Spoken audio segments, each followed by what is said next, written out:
Hello dear student, आप कैसे हो? उम्मीद है आप अच्छे होंगे और आपकी तैयारी बोर्ड क्लास की बहुत अच्छे से चल रही होगी।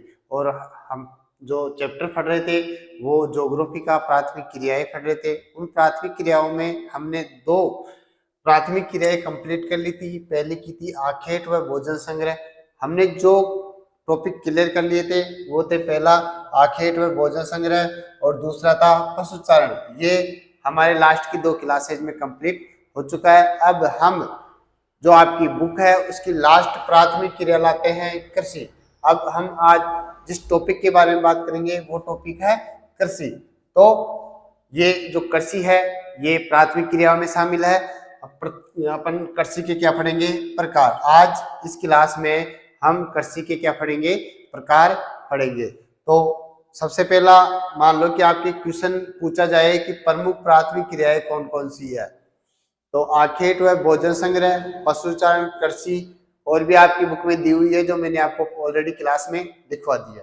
उसके अलावा कृषि के प्रकार आपसे पूछा जाए, ये सीधा सा क्वेश्चन है, कृषि के प्रकारों के नाम लिखिए। हालांकि यहाँ से हर बोर्ड एग्जाम में क्वेश्चन आ चुका है, वो मैं अभी बता दूंगा कौन सा क्वेश्चन कौन से बोर्ड एग्जाम में आया है, टॉपिक के साथ ही आपको बता दिया जाएगा।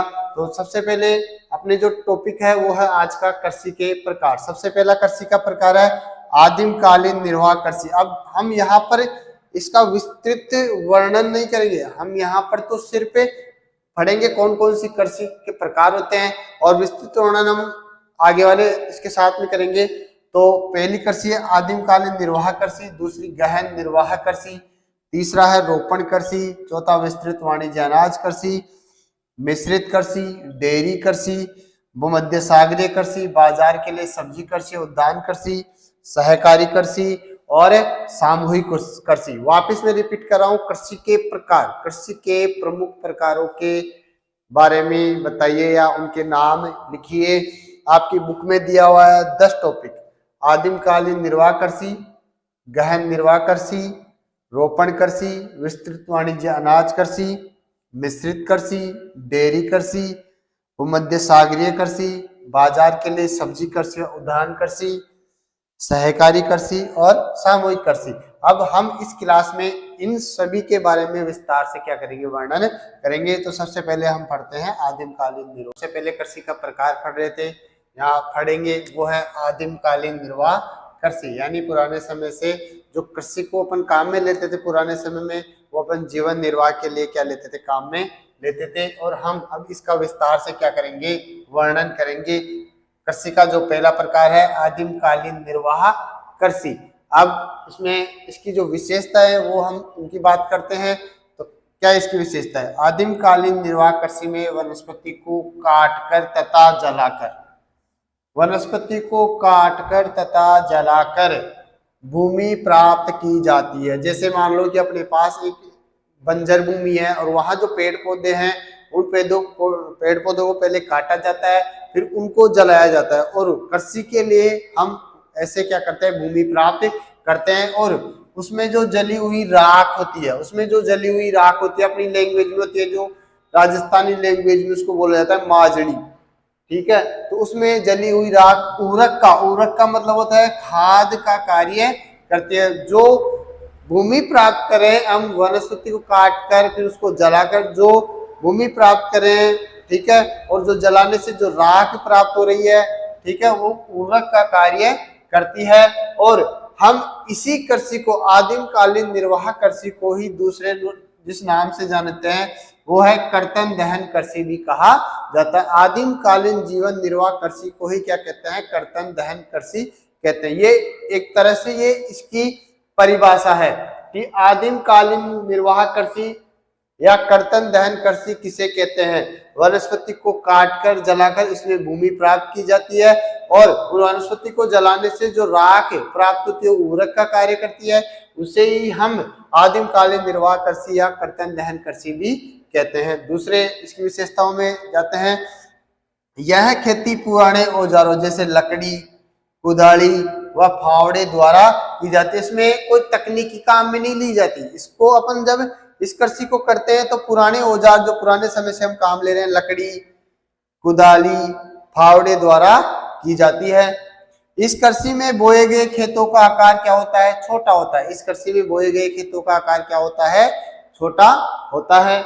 इस कृषि में बोए गए खेतों का आकार छोटा होता है। इस कृषि पद्धति में कुछ समय पश्चात लगभग 3 से 5 वर्ष बाद जब मिट्टी का उपजाऊपन समाप्त हो जाता है तब कृषक नए क्षेत्र में वनों को जलाकर कृषि के लिए नई भूमि क्या करता है? तैयार करता है। मैं इसको एक एग्जाम्पल के माध्यम से आपको समझाता हूँ। जैसे मान लो किसी कृषक के बाद ये पूरा क्षेत्र है, ये पूरा क्षेत्र है, तो कृषक क्या करेगा? इसको 2 भागों में बांट देगा और 3 से 5 साल तक कृषक सिर्फ इस पर क्या करेगा? खेती करेगा।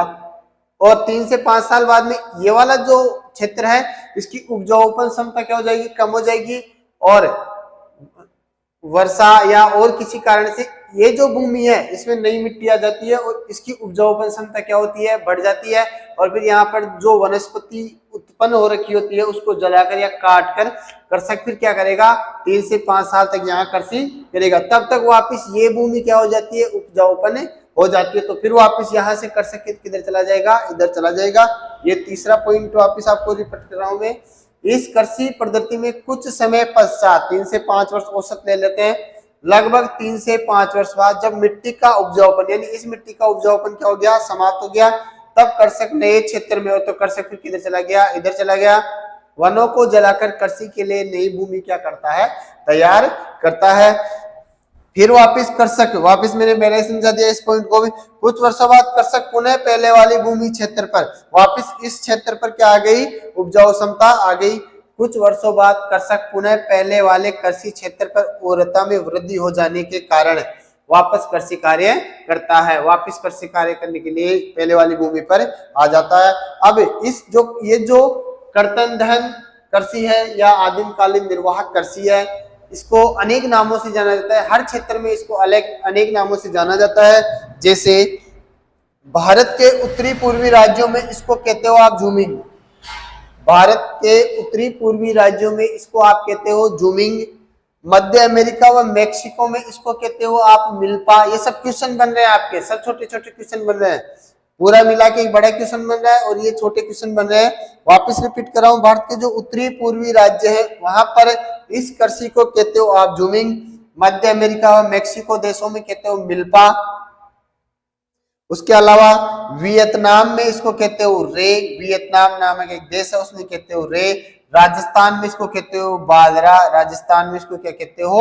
बाजरा। और एक देश है इंडोनेशिया, एक देश और है इंडोनेशिया, और इंडोनेशिया में इसको कहते हो आप लादांग।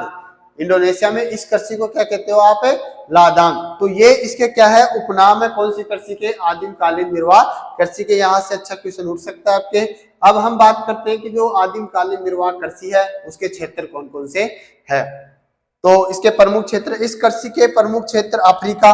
कौन सा महाद्वीप? अफ्रीका। दक्षिण व मध्य अमेरिका। दक्षिण व मध्य अमेरिका का उष्ण कटिबंधीय भाग और दक्षिण पूर्वी एशिया, ये इस कृषि के क्या है? प्रमुख क्षेत्र है। और हमने जो पढ़ा है अभी वो कृषि का पहला प्रकार पढ़ा है जिसका नाम था आदिम कालीन निर्वाह कृषि। अब हम चलते हैं कृषि के दूसरे प्रकार की तरफ। अपन अब नेक्स्ट टॉपिक की बात कर रहे थे, नेक्स्ट प्रकार की बात कर रहे थे कृषि का, वो है गहन निर्वाह कृषि। जो हम अब जिस टॉपिक की बात करेंगे वो है गहन निर्वाह कृषि। और इस टॉपिक के बारे में बता दूं मैं आपको कि यहाँ से बोर्ड एग्जाम 2024 और 2022, यहाँ से इन दोनों सालों में बोर्ड एग्जाम में आपके क्वेश्चन उठा लिया गया है और अच्छा क्वेश्चन है। जिस टॉपिक की बात करें गहन निर्वाह कृषि, इस प्रकार की कृषि एशिया के घने बसे देशों में की जाती है। मतलब जहां जनसंख्या क्या पाई जाती है? ज्यादा पाई जाती है, वहां पर इस प्रकार की कृषि की जाती है। इसकी परिभाषा आपसे नहीं पूछी जाएगी क्योंकि आपकी बुक के अंदर इसकी परिभाषा नहीं दी हुई। तो गहन निर्वाह कृषि जो 2024-22 में आपके बोर्ड एग्जाम में आ चुका है, इस प्रकार की कृषि एशिया क्षेत्र में सर्वाधिक की जाती है और घने बसे यानी ज्यादा जनसंख्या वाले क्षेत्रों में की जाती है। विशेषता, इसकी विशेषता क्या है? गहन निर्वाह कृषि 2 प्रकार की होती है। देखो एक क्वेश्चन आपके सीधा सीधा बनेगा कि कृषि के प्रकार, वो मैंने 8 से 10 प्रकार आपको लिखवा दिए, और आपके उसके अंदर से क्वेश्चन बनेगा गहन निर्वाह कृषि के प्रकार। गहन निर्वाह कृषि, चावल प्रधान गहन निर्वाह कृषि और चावल रहित गहन निर्वाह कृषि। गहन निर्वाह कृषि के 2 प्रकार है, एक तो है चावल प्रधान गहन निर्वाह कृषि, चावल रहित गहन निर्वाह कृषि। इन दोनों की जो डेफिनेशन है आपकी बुक के अकॉर्डिंग अंदर नहीं है, तो आपको इसको तैयार नहीं करना है, इस पे लोड दे देना है आपको। तो गहन निर्वाह कृषि के दो प्रकार है, चावल प्रधान गहन निर्वाह कृषि, चावल रहित गहन निर्वाह कृषि। अधिक जनसंख्या घनत्व के कारण, इसके नेक्स्ट बिंदु की तरफ चलते हैं। अधिक जनसंख्या घनत्व के कारण खेतों का आकार क्या होता है, छोटा होता है। जैसे एक परिवार में 10 सदस्य हैं तो एक खेत 10 भाइयों में बट जाता है।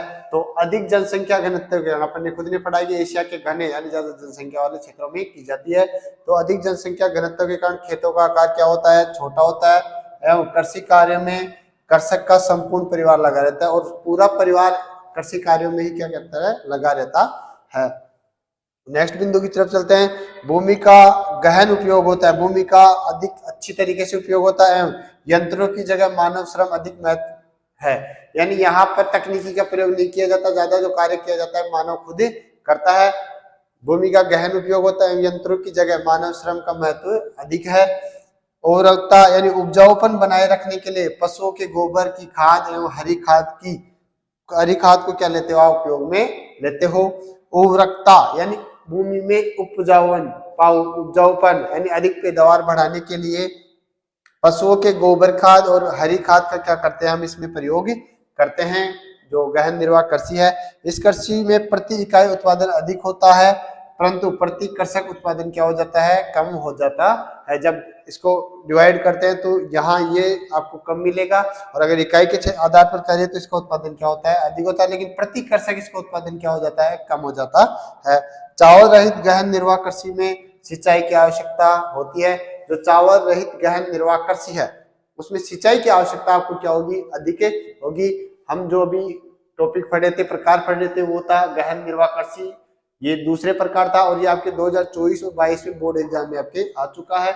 गहन निर्वाह कृषि के दो प्रकार बताए, चावल प्रधान गहन और चावल रहित गहन, और आगे इसमें आपके जो डिटेल है वो मैंने आपको अच्छे से समझा दिया है। स्टूडेंट, हम जो टॉपिक पढ़ रहे थे वो कृषि पढ़ रहे थे, और कृषि में अपन ने दो प्रकार की कृषि पढ़ ली थी, और हम अब तीसरे प्रकार की कृषि पढ़ते हैं जिसका नाम है रोपण कृषि, जो आपके बोर्ड एग्जाम 2022 में यहाँ से क्वेश्चन आपके आ चुका है। वापस मैं बता रहा हूँ आपको कि अपन ने दो प्रकार की कृषि पढ़ ली थी, ठीक है, और तीसरे प्रकार की कृषि पढ़ते हैं जिसका नाम है रोपण कृषि। और रोपण कृषि के बारे में 2022 बोर्ड एग्जाम में पूछा जा चुका है। यूरोपीय लोगों ने विश्व के अनेक भागों का औपनिवेशीकरण किया, यानी यूरोप के जो लोग थे, यूरोप महाद्वीप के जो लोग थे, उन्होंने विश्व के सभी महाद्वीपों पर क्या किया था, अपना अधिकार स्थापित किया था। अपने भारत पर भी उन्होंने अपना अधिकार स्थापित किया था। तो यूरोप के लोगों ने विश्व के अनेक भागों का औपनिवेशीकरण किया, वह कृषि के कुछ रूपों की शुरुआत की, और कृषि के कुछ रूपों की इन्होंने क्या की थी, शुरुआत की थी। जो ये यूरोप में कृषि करते थे उनके तरीके से कृषि ये दूसरे महाद्वीपों में भी जाके कर रहे थे। रोपण कृषि वृहद स्तरीय लाभोन्मुख उत्पादन प्रणाली, इस लाइन का मतलब है रोपण कृषि वृहद स्तरीय लाभोन्मुख उत्पादन प्रणाली। जो रोपण कृषि है वो बड़े स्तर पर किसान को, कृषक को क्या देती है, लाभ देती है। यूरोपीय लोगों ने अपने अधीन उष्ण कटिबंधीय क्षेत्रों में, यूरोपीय लोगों ने क्या किया, दूसरे महाद्वीपों में जाके अपने क्षेत्र स्थापित किया, औपनिवेशीकरण किया, और जो जहां पर इन्होंने औपनिवेशीकरण किया वहां पर चाय, कॉफी, कोको, रबड़, कपास, गन्ना, केला, अनानास की क्या लगाई, पौध लगाई। वापस रिपीट कर रहा हूं मैं इसको, यूरोपीय लोगों ने अपने अधीन उष्ण कटिबंधीय क्षेत्रों में यानी और दूसरे महाद्वीपों में जो जहां पर इनके अधीन क्षेत्र थे वहां पर इन्होंने क्या किया, चाय, कॉफी, कोको, रबड़, कपास, गन्ना, केला, अनानास आदि की क्या लगाई, पौध लगाई। यह एक विशेष प्रकार की व्यापारिक कृषि है। और मैं बता देता हूं आपको कि जो रोपण कृषि आती है ये आती है व्यापारिक कृषि में। तो रोपण कृषि एक विशेष प्रकार की क्या है, व्यापारिक कृषि है, और अधिक लाभ उत्पादन वाली प्रणाली है। इसमें किसी एक नगदी फसल की बड़े पैमाने पर क्या की जाती है, कृषि की जाती है। जैसे मान लो एक बड़ा सा बागान होता है चाय का, वहां पर 2-4 किलोमीटर में आपके एक बड़ा बागान होगा, और वो सिर्फ उसमें क्या उत्पादित की जाएगी, चाय उत्पादित की जाएगी। इसमें किसी एक नगदी फसल, अब चाय एक नगदी फसल है, नगदी फसल की बड़े पैमाने पर कृषि की जाती है। आपके यहाँ से क्वेश्चन बन सकता है नगदी फसलों के नाम बताइए, तो ये आपके नगदी फसलें हैं। और यह कृषि बड़े आकार के खेतों या बागानों में की जाती है। और यहाँ पर जो ये कृषि की जाती है, ये जो रोपण कृषि की जाती है बड़े आकार के खेतों में और बड़े पैमाने पर की जाती है। इसी कारण और इसी कारण इसे कौन सी कृषि कहते हो आप? बागाती कृषि। यानी रोपण कृषि में हम चाय, कॉफी, रबड़, कोको आदि की पौध लगा के फसल उगाते हैं और यह कृषि बड़े बागानों में की जाती है, इसलिए इसको आप बागाती कृषि भी कहते हो। यानी रोपण कृषि को क्या कहते हो आप? बागाती कृषि भी कहते हो। अब क्वेश्चन आपके दूसरे तरीके से बने, बागाती कृषि के बारे में बताइए, तब भी रोपण कृषि के बारे में बताना और रोपण कृषि के बारे में बताना, यही चीजें दोनों। फ्रांस वासियों ने, अब फ्रांस के जो लोग थे वो विश्व के दूसरे देशों में गए, दूसरे भागों में गए, और फ्रांस वासियों ने पश्चिमी अफ्रीका में, यानी फ्रांस के लोगों ने पश्चिमी अफ्रीका में कॉफी व कोको की पौध लगाई, कॉफी व कोकोआ की पौध लगाई। अपने तो आसपास ही नहीं है ये पौधे, अपन जानते नहीं है कैसी होती है, ठीक है। तो फ्रांस वासियों ने अपनी ये कॉफी जरूर कर्नाटक वगैरह में उत्पादित होती है, तो फ्रांस वासियों ने पश्चिमी अफ्रीका में कॉफी व कोकोआ के पौधे लगाई। ब्रिटेन वासियों ने भारत व श्रीलंका में चाय के बागान, ब्रिटेन वाले गए भारत और श्रीलंका में, उन्होंने चाय के बागान लगाए। मलेशिया में रबड़ के बागान, पश्चिमी द्वीप समूह में गन्ने व केले के बागान लगाए। वापस रिपीट कर रहा हूं, फ्रांस वासियों ने पश्चिमी अफ्रीका में कॉफी व कोकोआ की पौध लगाई। ब्रिटेन वासियों ने भारत व श्रीलंका में चाय के बागान लगाए। मलेशिया में रबड़ के बागान लगाए। पश्चिमी द्वीप समूह में गन्ने व केले के बागान लगाए। स्पेन व अमेरिका वासियों ने फिलीपींस में नारियल व गन्ने के बागान लगाए। स्पेन और अमेरिका के निवासियों ने कहां पर? फिलीपींस में नारियल व गन्ने के बागान, बड़े बड़े बाग लगाए। इंडोनेशिया में एक समय गन्ने की कृषि में हॉलैंड वासियों का एक अधिकार था। इंडोनेशिया में जो गन्ने की कृषि करते थे वो सबसे ज्यादा हॉलैंड वाले करते थे, जिनको आप डच भी बोल सकते हो। इंडोनेशिया में एक समय ऐसा था जब गन्ने की कृषि होती थी और उन पर एक अधिकार किसका था? हॉलैंड निवासियों का। ब्राजील में अभी भी, यहां से थोड़ा अच्छे से देखना क्वेश्चन है, ब्राजील में अभी भी कॉफी के बागान है जिन्हें फेजेंडा कहा जाता है। क्वेश्चन आपके ये बनेगा, फेजेंडा किसे कहता है? ब्राजील में कॉफी के बड़े बड़े बागानों को फेजेंडा कहा जाता है। वर्तमान में अधिकांश बागानों का स्वामित्व देशों की सरकार अथवा नागरिकों के नियंत्रण में है। चाहे कोई सा भी देश का, जैसे मान लो ब्रिटेन वालों ने भारत में आके चाय कॉफी वगैरह लगाई, लेकिन वर्तमान में वहां पर अब एकाधिकार ब्रिटेन का नहीं हो कि किसका है? भारत सरकार का है। और अपने ये जो आपकी जो रोपण कृषि है वो आपके ये वाली इसकी जो मुख्य बात थी वो कंप्लीट हुई। अब हम पढ़ेंगे रोपण कृषि की विशेषताएं। हम रोपण कृषि का परिचय पढ़ चुके हैं और हम अब पढ़ेंगे रोपण कृषि की विशेषताएं। रोपण कृषि की विशेषताएं क्या क्या है? रोपण कृषि बड़े आकार के फार्मों में की जाती है। ये छोटे छोटे आकार के फार्मों में नहीं की जाती, यानी छोटे क्षेत्र में नहीं की जाती। ये बड़े आकार के फार्म हाउसों में की जाती है, यानी फार्मों में की जाती है। रोपण कृषि में केवल एक फसल की कृषि पर जोर दिया जाता है। जैसे मान लो एक बागान होगा चाय का, तो वहां सिर्फ चाय की फसल की कृषि पर जोर दिया जाएगा। मान लो कॉफी का हुआ तो वहां पर सिर्फ कॉफी पर ही जोर दिया जाएगा। रोपण कृषि में केवल एक फसल की कृषि पर जोर दिया जाता है और उस फसल का क्या किया जाता है? यानी उसका क्या किया जाता है? निर्यात किया जाता है, यानी उसको बेचा जाता है, खुद के काम लेने के लिए नहीं उगाते हैं। ये रोपण कृषि में केवल एक फसल की कृषि पर जोर दिया जाता है, वह उसका अधिकतर भाग क्या करते हैं आप? निर्यात करते हैं। रोपण कृषि में वैज्ञानिक विधियों, मशीनों, उर्वरकों, अधिक पूंजी का प्रयोग किया जाता है। और रोपण कृषि में जो परंपरागत तकनीकें हैं उनका प्रयोग नहीं करते। रोपण कृषि में हम वैज्ञानिक विधियों का, मशीनों का, उर्वरकों का व अधिक पूंजी का क्या करते हैं? प्रयोग करते हैं, जिससे प्रति हेक्टेयर उत्पादन बढ़ाया जा सके। ऐसी तकनीकों का प्रयोग करते हैं जिससे हम प्रति हेक्टेयर उत्पादन क्या कर सकते हैं? बढ़ा सकते हैं। इन बागानों में बड़ी संख्या में कुशल श्रमिक, और इनके लिए अकुशल श्रमिक काम में नहीं ले जाते, कुशल श्रमिक काम में ले जाते हैं जो पूरी तरह से क्या हो? उस कार्य को जानते हो। बड़ी संख्या में कुशल श्रमिक काम करते हैं। इन बागानों में बड़ी संख्या में कुशल श्रमिक काम करते हैं और ये श्रमिक ज्यादातर तो क्या होते हैं?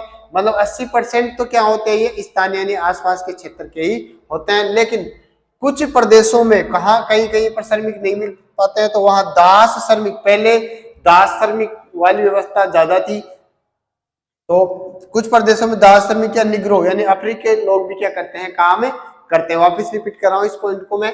इन बागानों में बड़ी संख्या में कुशल श्रमिक काम करते हैं। ये श्रमिक ज्यादातर क्या होते हैं? स्थानीय होते हैं। कुछ प्रदेशों में दास प्रथा भी विद्यमान मान लो थी, तो दास श्रमिक काम करते हैं, या निग्रो यानी अफ्रीकी लोग भी क्या करते हैं, काम करते हैं। एग्जाम्पल के लिए जैसे श्रीलंका में चाय के बागान तथा मलेशिया में रबड़ के बागानों में भारत के तमिल लोग कार्य करते हैं। ऐसे ही यहाँ पर स्थानीय लोग कार्य नहीं करते, श्रीलंका में चाय के बागान और मलेशिया में रबड़ के बागानों में भारत के तमिल लोग कार्य करते हैं। आगे देखते हैं, रोपण कृषि के अंतर्गत बागानों पर अधिकतर पूंजी प्रबंधन व संगठन यूरोपीय लोगों के हाथों में। यानी ये जो बड़े बड़े बागान हैं, ये जो रोपण कृषि के अंतर्गत जो बड़े बड़े बागान है, ये किसके अंडर में आते हैं, ज्यादातर यूरोपीय लोगों के अंडर में आते हैं। लेकिन वर्तमान की बात करें तो इन्होंने क्या कर लिया, जो स्थानीय सरकार है उन्होंने अपने नियंत्रण में ले लिया है। तो वापस रिपीट कर रहा हूं मैं, रोपण कृषि के अंतर्गत बागानों पर अधिकतर पूंजी प्रबंधन व संगठन यूरोपीय लोगों के हाथों में है। रोपण कृषि के अधिक क्षेत्र समुद्र किनारे स्थित होते हैं। ज्यादातर जो रोपण कृषि की जाती है समुद्र के आसपास की जाती है, क्योंकि जहाँ सड़कों, रेलों, नदियों और बंदरगाहों से यातायात की सुविधा क्या हो जाती है, प्राप्त हो जाती है। यानी अपना माल निर्यात करने के लिए इनको सारी सुविधाएं क्या हो जाती है, प्राप्त हो जाती है।